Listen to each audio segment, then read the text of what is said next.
Wow, I had no idea they were going to be implementing such a meaningful change for the UFO core set releasing later this month. And it has a lot to do with this very shiny eBay Bigfoot that I'm holding in my hand right here. So let's talk about what we can expect from UFO. What are these rumors we've been hearing? And what am I doing with all these different cards from all these different sets sitting on the table? Let's go.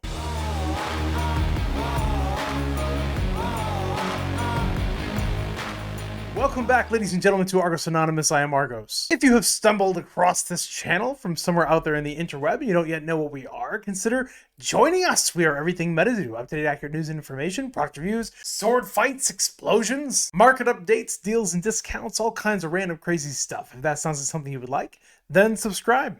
That's what you'll get. UFO! Man, we've been seeing a lot of really awesome stuff regarding UFO. We've seen shiny aluminum packaging, like the booster boxes themselves look like, I'm sure they're not, but they have the appearance of something constructed by like some kind of tinny aluminum shiny. It's really cool, man. Aliens and space brains and all kinds of fun stuff. But did you know that there are rumors regarding the holofoil pattern of the UFO set itself? MetaZoo has been experimenting with their cardstock all the way since the very beginning. They're trying to find that magic formula. And so what I've done here is I've brought out a broad display of all the different MetaZoo cardstocks and holo patterns that I feel are relevant for this video, and we're going to lead into what we can expect for UFO. You know, if you go all the way back to the base set, you had that sort of stars pattern, Cryptid Nation holo pattern, and this is what you could expect. You know, it was nice. It was a nice, at the beginning we thought it was absolutely gorgeous, and it is, right? I mean, it has a nice little shine to it, but did you notice the difference between the Cryptid Nation base set pattern and the wilderness holo pattern? You still had and I'm not talking about the leaves and trees, right? Like, yeah, they threw in leaves and trees for wilderness and spider webs and bats and things for nightfall, but look at the amount of reflection you have on these different holo patterns. When you put them side by side, you can see the base set Cryptid Nation star pattern. It's still there, but it's far less pronounced than wilderness. If anything, wilderness pops so much. This Dragon of Akanto Falls, I mean, it really pops so much that some of them don't even seem to disappear. Like, you have stars that are just there all the time, no matter what angle I'm holding it at, especially under camera. Whereas the base set, you know, they kind of like popped in and popped out of visibility, leading to more of like a twinkle-like effect. Well, when you go to the Chibi set, similarly, you saw Chibi cards had that wilderness pop as far as their holofoil pattern was concerned. Another thing that some people, you might not be able to appreciate here, but some people noticed that the wilderness cardstock itself was actually different. It had a different sort of it had like a little bit of a powdered finish instead of just a matte, flat finish on the card itself. But the main difference was really that poppiness of the holofoil. Well, check this out. When people ordered the eBay set that came after Wilderness First Edition, anyone who held the cards in person started to ask themselves, like, what am I seeing? This looks really different. These cards look super, super poppy. And I wanted to show you some side-by-side Wilderness and eBay stuff because the rumor is that when UFO drops at the end of July, that UFO is going to have the same holofoil treatment that we're seeing in Wilderness eBay, and it's gorgeous. Check this out. On my left is a kindling spark root from the eBay Wilderness drop, and on my right is a standard eBay Wilderness kindling spark root. So you can see that like both of them have super poppy holofoil patterns, more so than the base set, right? The base set is still quite subdued. It's classic, it's nice, it's twinkly, but it's subdued. On the right, you have that sort of ever-present as I turn the card holofoil pattern. On my left, I have the eBay pattern. I want to just draw your attention to the eBay pattern, how whatever they've done, they've added a new finish to the card that does two things, in my opinion. It seems to create sort of like a mirrored effect on the card.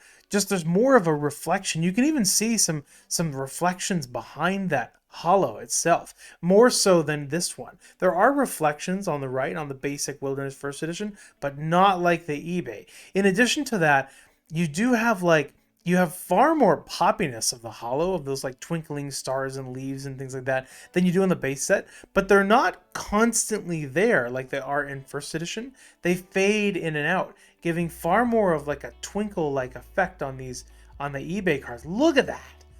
Look at that. I mean, I hope you can appreciate it. On camera, it's difficult. I really am trying. I got my best camera here to show you guys the difference on these. But can you see like the amount of disappearing and reappearing that you're seeing on the eBay one and the amount of reflection on the eBay one versus the non-eBay? Let's pull up this seafood barbecue, and now we'll put the eBay card on the right compared to the standard wilderness on the left. So again, you have, they both have like a nice stars and stripes sort of a pattern. But the one on the left, there's just less twinkling in and out of existence than the one on the right. Look at that. Look at that as I turn it. I mean, it really pops. I love it. I mean, this looks really, really good.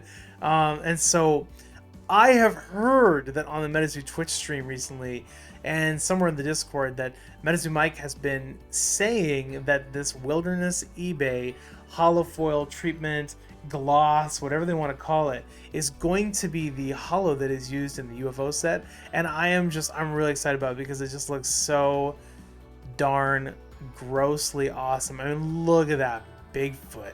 It's just got a gloss to it. It's got a shine to it. It just pops in and out. This is an example of what MetaZoo is doing. Is they're really putting their hands deep into the technology of their game. MetaZoo Mike is investing his time and working with the printers, trying to come up with that magic formula to have like the right holo, the right amount of pop, minimizing printer defects and printer errors and maximizing the awesomeness. I know they've been experimenting with different kinds of cardstock to minimize curling as well. These are all things that plague all card games, and it's a really good sign to see MetaZoo just diving into, it's going to take time, right, but diving into step-by-step improvisation and improvement. Very, very, very cool. This is going to be, if UFO looks like this, our box openings are going to be off the freaking hook. This is also probably why the eBay tokens are partially why they're so popular, is because they're just like gorgeous mirror jewels of hornet bliss. I mean, look at this thing. It's just nuts. What do you think about the different holo patterns and the cardstock upgrades? Have you even noticed? Have you been following along? They've been changing it every single time. The sample cards were different than Kickstarter different than first edition, first from second from Nightfall onto Wilderness, onto the chibi sets, the holiday sets, MetaZoo, Wilderness eBay, and now UFO. It's really been an evolution, a very interesting thing as a collector and for someone who's really kind of an enthusiast in cardboard intricacies. It's been really interesting for me to just kind of follow along and watch how it's been evolving this whole time. But I'd love to know what you think. If you noticed it, which one do you like? Do you like the eBay Wilderness holo? Do you like the standard Wilderness holo? Do you like to go back to first edition and see a more muted approach? I'd love to know. Put it in the comments. Let me know. If you did get some of those Caster's Cup holos as well, it looks like they have that sort of super twinkly sparkle eBay shimmer shine as well. And that's all I have for now. Thank you, MetaFan, for stopping by. I always appreciate this opportunity to bring you fine peoples of MetaZoo news and updates and crazy shenanigans and entertaining box openings. And I am working on improving my equipment to bring you just high quality entertainment as much as I can with the time that I have. So until next time, this is Argos, signing out.